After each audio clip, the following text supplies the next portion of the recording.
I came across a Reddit post the other day from someone preparing to leave for college. They have a younger brother with Down syndrome, and over the years, their family has built a pretty specific routine around him. Certain foods, certain drinks, certain expectations, and there was one little detail in the post that caught me completely off guard. Apparently, one weekend, his father gave the son with Down syndrome 3 Mountain Dews in one day. Three. And strangely enough, I didn't really start thinking about their family. I started thinking about mine because my wife and I run a pretty tight ship. Our kids have routines, they know roughly what the day is going to look like. We've been pretty strict about bedtime. We're careful about screen time, we're careful about how much sugar they're getting. Even who they're around is something we think about pretty seriously. And sometimes I wonder if we're doing too much, especially when I tell somebody my kids are usually in bed around 6. You get that look, like, 6? And I'm sitting there thinking, yeah, maybe we are a little crazy. But I've also seen what happens when I stop following some of those boundaries myself. Screen time is probably the easiest example. There are weeks where I'm just tired. Maybe Monday and Tuesday took more out of me than I expected.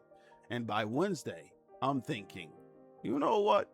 Watch another episode. Because in that moment, it's easier. They're entertained. I can sit down. Everybody's quiet. Beautiful. Except later on, I usually pay for it. Transitions get harder. My son gets a little more defiant. My daughter gets a little bit more stubborn. Everybody seems a little more sluggish. And suddenly, I'm correcting them more. I'm raising my voice more. I'm pulling somebody aside more. And the thing I used because I thought it would make the day easier somehow made the rest of the day harder. And that's what that Reddit post made me think about. Because sometimes I look at my kids being disappointed by a boundary and I start wondering if the boundary is the problem. But they're little. They don't understand all of the consequences yet. My son isn't sitting there thinking, you know what, Dad? Another hour of Elmo might negatively affect my ability to transition into bedtime. He's thinking, Elmo, let's go.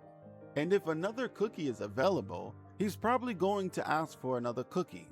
If more ice cream is available, he's probably going to want more ice cream. And apparently, if a third Mountain Dew is available, somebody might drink the third Mountain Dew. That's when something clicked for me.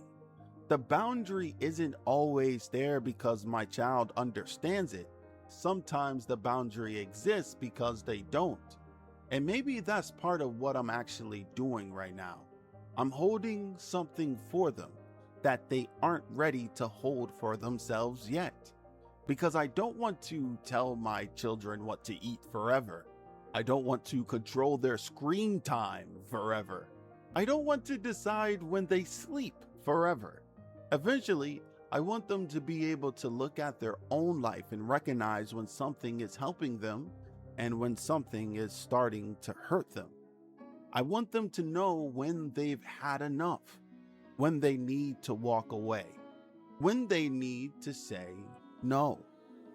Maybe that's what I forget sometimes. I'm not trying to make my children live inside my boundaries forever. I'm trying to help them build their own.